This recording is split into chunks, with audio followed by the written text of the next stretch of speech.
Hello dear viewers, हम second part में बात करेंगे thoughts, beliefs, identity and the biggest mistake के बारे में। अगर आपने फर्स्ट पार्ट नहीं देखा है तो इसके पहले उसको देख लीजिए, वरना ये पार्ट नहीं समझ में आएगा। ओके, तो शुरुआत करते हैं। मैं तुमसे एक क्वेश्चन पूछती हूँ, अगर सिर्फ थॉट्स रियलिटी क्रिएट करते तो हर स्टूडेंट एग्जाम के एक दिन पहले सिर्फ ये सोचता मैं टॉपर हूँ और दूसरे दिन बिना पढ़े वो टॉपर बन जाता। हर बिजनेसमैन सिर्फ इमेजिन करता और उसका अकाउंट में करोड़ आ जाते। हर इंसान सिर्फ आई एम हेल्दी बोल करके कभी भी बीमार ही नहीं होता। लेकिन रियलिटी ऐसे नहीं काम करती। इसका मतलब ये नहीं कि थॉट्स इम्पोर्टेंट नहीं है, इसका मतलब ये है कि थॉट्स पिक्चर का सिर्फ एक पार्ट है। और इसी बात को समझने के लिए हमें अपने दिमाग को समझना पड़ेगा, क्योंकि जब तक तुम ब्रेन को नहीं समझोगे तब तक तुम लॉ ऑफ अट्रैक्शन को भी पूरी तरह से नहीं समझ पाओगे। तुम्हारा ब्रेन कैमरा नहीं है। बहुत लोग सोचते हैं कि ब्रेन एक कैमरा है जो दुनिया को एग्जैक्ट वैसे ही रिकॉर्ड करता है जैसा वो है, लेकिन सच ये नहीं है। ब्रेन कैमरा नहीं, फिल्टर है। सोचो तुमने रेड कलर का चश्मा पहना हुआ है। अब तुम्हारे आसपास कितने भी कलर्स हो, लेकिन तुम्हें हर चीज रेड कलर की ही दिखेगी। वैसे ही अगर तुम्हारे अंदर बिलीव्स है मैं अनलकी हूँ, तो ब्रेन हर सिचुएशन में वैसे ही एविडेंस ढूंढने लगेगा जो इस बिलीव को सपोर्ट करे कि आप अनलकी हो। अगर 20 चीजें अच्छी हुई और सिर्फ एक चीजें बुरी हुई, तुम्हारा फोकस सिर्फ उस बुरी चीज पर अटक जाएगा और फिर तुम बोलोगे देखा मेरी लाइफ में कभी भी अच्छा ही नहीं होता। रियलिटी नहीं बदली, तुम्हारा फिल्टर डिसाइड कर रहा है कि तुम क्या नोटिस करोगे। Thoughts versus beliefs. अब एक बहुत इंपॉर्टेंट डिफरेंस समझते हैं। थॉट्स और बिलीव एक ही चीज नहीं होते। थॉट्स एक विजिटर की तरह होता है जो आता है और चला जाता है, लेकिन बिलीव्स घर का एक परमानेंट मेंबर होता है। वो हर डिसीजन में इंटरफेयर करता है। फॉर एग्जाम्पल, एक थॉट आया शायद मैं बिजनेस स्टार्ट कर सकता हूँ, लेकिन अंदर से बिलीव है बिजनेस सिर्फ रिच लोग ही कर सकते हैं। आप गेस करो एक्शन किस बात के अकॉर्डिंग होगा, थॉट के या बिलीव के? ऑब्वियसली बिलीव के। इसीलिए कई लोग मोटिवेटेड वीडियो देखते हैं, 2 घंटे मोटिवेट रहते हैं और फिर अगले ही दिन फिर वही घिसी पिटी लाइफ शुरू कर देते हैं, क्योंकि थॉट्स बदला था लेकिन बिलीव तो वही था ना। Identity is the boss. अब बिलीव से भी ऊपर एक चीज होती है आइडेंटिटी। आइडेंटिटी का मतलब है तुम अपने बारे में क्या सच मानते हो। अगर कोई रोज बोलता है मैं डिसिप्लिन्ड इंसान हूँ और एक दिन वर्कआउट मिस हो गया, तो उसे अंदर से अजीब फील होता है, क्योंकि उसका एक्शन उसकी आइडेंटिटी से मैच नहीं कर रहा। लेकिन अगर वही खुद को कोई लेजी मानता है और वो वर्कआउट मिस करता है, तो ये उसके लिए नॉर्मल रहेगा।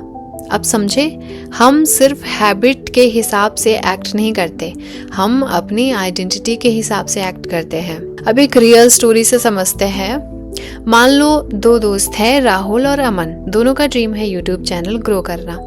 राहुल रोज बोलता है मैं सक्सेसफुल क्रिएटर हूँ, लेकिन वीडियो बनाने से पहले ही सोचता है लोग हंसेंगे, व्यूज नहीं आए तो क्या होगा, क्या ही फायदा, और वो अपलोड ही नहीं करता। और वहीं दूसरी तरफ अमन भी डरता है, लेकिन वो डिसाइड करता है कि मैं परफेक्ट नहीं हूँ तो क्या हुआ, मैं लर्नर हूँ अभी और धीरे धीरे मैं ग्रो करूंगा। वो हर वीक वीडियो अपलोड करता है, कमेंट्स पढ़ता है, इम्प्रूव करता है।